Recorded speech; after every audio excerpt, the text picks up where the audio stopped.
mentally it's always there and it always will be. Um, you have good days and you have bad days, but that being said, prior to this, life, I mean, when I look back now, life was idyllic. But prior to this, you'd have your own troubles, you'd have good days and bad days like everyone else. Um, but I think prior to the bombing, the troubles I had were just petty compared to the troubles I have now. But what can you do? You can't change it, and you've just got to deal with it. And I'm trying, the fact that I survived, um, I'm going to try and live the best life that I can.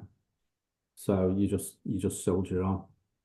I think acceptance is a big thing because and it's also really hard because one you don't want to accept. Um, but my advice, and I struggled, I wouldn't accept for a long time. But my advice would be, if the injury is permanent, and there's no chance of it ever, of you ever,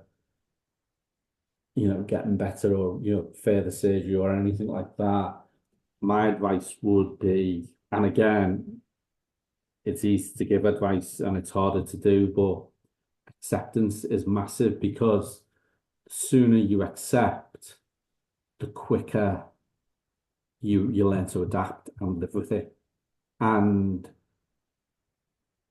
life is for living. Life is about living. And when you're in denial and you won't accept, you're not living because you're always thinking of when I'm better, you know.